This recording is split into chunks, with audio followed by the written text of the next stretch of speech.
তুমি কে আমি কে, রাজাকার রাজাকার, তুমি কে আমি কে, রাজাকার রাজাকার। সারা বাংলাদেশে কিন্তু বর্তমানে এই একটাই স্লোগান চলছে, যেখানে সবাই অধিকার নেওয়ার জন্য রাজপথে নেমেছে এবং সেই রাজপথে নামার পর অধিকার চাওয়ার জন্য আমরা সবাই হয়ে গেছি রাজাকার।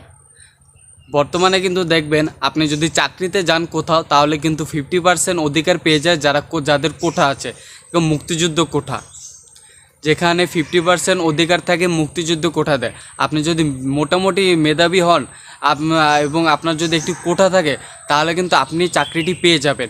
কিন্তু আপনার চেয়েও যারা মেধাবী বেশি, তো তারা কিন্তু এই কোঠার অভাবে চাকরিটি পাবে না। তাহলে বর্তমানে পড়ালেখার লাভটা কী? পড়ালেখা করে কী লাভ? আপনি যখন মেধাবী হয়ে আপনি যখন মাস্টার ডিগ্রি কমপ্লিট করে যখন একটি চাকরির জন্য যাবেন, সেখানে যদি আপনাকে বলা হয় যে আপনার কি কোনো কোঠা আছে, তখন যদি আপনার যদি কোনো কোঠা না থাকে, তাহলে কিন্তু আপনার সারা জীবনের পড়ালেখাটাই বৃথা চলে যাবে এই কোঠার কারণে। এবং এর জন্যই কিন্তু আজকাল বর্তমানে সকল শিক্ষার ছাত্রছাত্রীরা কিন্তু রাজপথে নেমেছে এই কোঠা উঠিয়ে নেওয়ার জন্য। কারণ মেধাবীরা সুযোগ পাবে 100%, কোনো কোঠা চলবে না।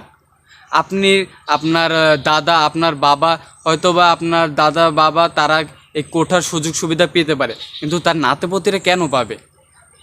এই কোঠা যদি এইভাবে যদি চলতে থাকে, তার নাতি পাবে, পুতি পাবে, তাহলে কিন্তু সাধারণ জনগণরা তারা কিন্তু কোনো সুযোগ পাবে না। তারা মেধাবী হওয়া সত্ত্বেও কিন্তু তারা কোনো সুযোগ পাবে না।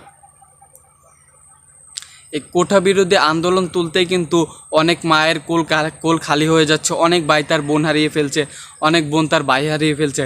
এখন তো অনেকেই বাসা থেকে বলে আসে, যে আমি ফেসবুকে পোস্টে পড়লাম যে আমি বাসা থেকে বলে আসছি আমার আব্বু আম্মুকে যে আমি এখন যাচ্ছি, আমি বিজয় নিয়ে ফিরবো, যতক্ষণ না বিজয় হবে আমার লাশটি কিন্তু দাফন করবে না। মানে শিক্ষার ছাত্রছাত্রীরা বর্তমানে এখন এতটাই ক্ষেপে গিয়েছে।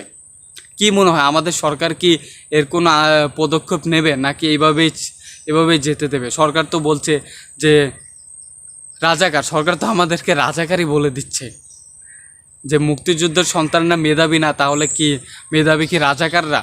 আমরা হলাম সাধারণ জনগণ, আমরা সরকারের সাথে পারবো না। আমরা শুধু অনলাইনের মাধ্যমে নিজেদের মতামতটি শেয়ার করি, নিজেদের দাবিটি জানাতেই পারবো। অনেক সেলিব্রিটিরাও কিন্তু এই কোঠা বিরোধী আন্দোলনে কিন্তু নেমেছে, যেখানে আমাদের কাফি ভাইও কিন্তু এই আন্দোলনে নেমেছে এবং নিজে দাঁড়িয়ে নেতৃত্ব দিয়েছে, এবং তার জীবনে কিন্তু অনেক ঝুঁকিপূর্ণ। একটা পোস্টে দেখলাম যে তিনি নাকি ছাত্রদের কাছ থেকে সাহায্য সুবিধা চেয়েছেন।